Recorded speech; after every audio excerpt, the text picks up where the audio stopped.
आधी सदी और समय का चक्र पूरा हो गया। शेख हसीना आज फिर से बेघर हो गई। बांग्लादेश में आरक्षण आंदोलन ने शेख हसीना सरकार की बलि ले ली। निवर्तमान प्रधानमंत्री को जान बचाने के लिए देश छोड़ना पड़ा है।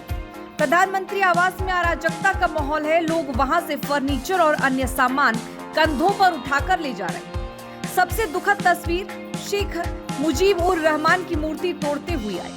करीब 50 वर्ष पहले सैन्य तख्ता पलट में इसी मुजीब उर रहमान समेत उनके परिवार के 18 सदस्यों की हत्या कर दी गई थी। मुजीब की 2 बेटियां शेख हसीना और शेख रिहाना ही बच पाईं, वो भी भारत की मदद से। आज समय का चक्र पूरा हुआ तो शेख हसीना फिर भारत की शरण में। बताया जा रहा है कि बांग्लादेश की पूर्व प्रधानमंत्री शेख हसीना ढाका से अगरतला आई। अब अगरतला से नई दिल्ली आकर वह लंदन का प्लेन पकड़ेंगे। देश से भागने के बाद वह भारत में भी शरण ले सकती थी, लेकिन उन्होंने लंदन को इसके लिए चुना है। सवाल यह है कि वो आखिर वहीं क्यों जा रही है, इसके पीछे क्या वजह हो सकती है। हालांकि ये भी सवाल है कि लंदन भी उनका अस्थायी प्रवास होगा या वहां उन्हें राजनीतिक शरण मिल जाएगी। 5 अगस्त का दिन शायद सुबह से ही शेख हसीना के लिए किसी मुश्किल दिन से कम नहीं था। शायद दिन की शुरुआत के साथ ही सेना ने उन्हें अल्टीमेटम दे दिया होगा कि देश के हालात जिधर जा रहे हैं उनमें उनको पद से हटना ही होगा। इसके बाद ही उन्होंने अपने आगे की रणनीति तय की। पहले बांग्लादेश सेना के अफसरान से सेफ पैकेज पक्का कर लिया, फिर भारत और बांग्लादेश के बीच राजनय के तार सुबह से ही सक्रिय हो गए। भारत को पुख्ता तौर पर यह सूचना दे दी गई होगी कि शेख हसीना बांग्लादेश में इस्तीफा देकर सेना के हेलीकॉप्टर से अगरतला आएंगे। वहां उन्हें छोड़ने के बाद बांग्लादेश का हेलीकॉप्टर लौट जाएगा।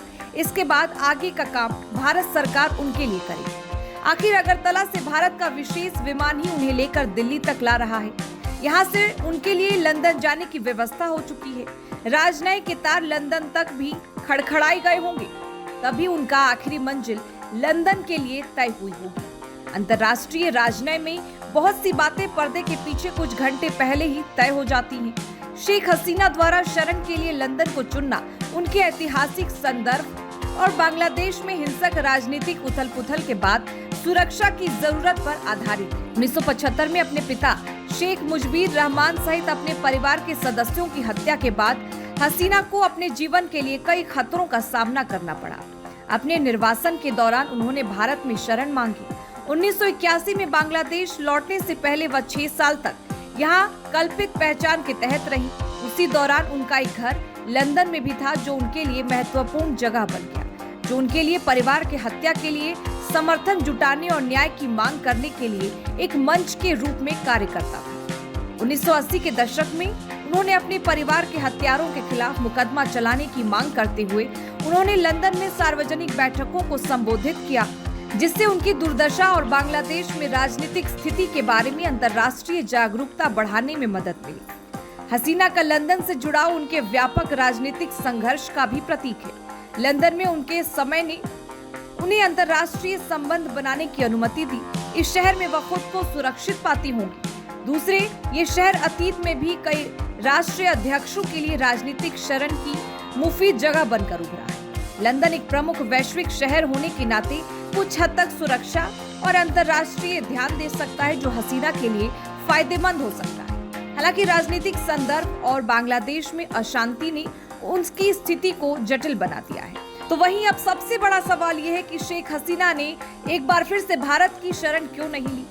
तो बता दें कि जिस तरह से बांग्लादेश में लोग इस समय शेख हसीना से काफी नाराज हैं। अगर भारत ने हसीना को रखा तो बांग्लादेश के लोग भारत से भी नाराज हो जाएंगे। इसका संबंधों पर बहुत बड़ा असर पड़ेगा। खासकर बांग्लादेश फिलहाल भारत के लिए बहुत अहम है, क्योंकि चीन इस पूरे घटनाक्रम का फायदा ले सकता है। राजनीतिक शरण लेने की एक पूरी प्रक्रिया होती है, लिहाजा ये कह सकते हैं कि शेख हसीना के लिए अभी तय नहीं है कि वह कहाँ राजनीतिक शरण लेंगी या भविष्य में कहाँ रहेंगी।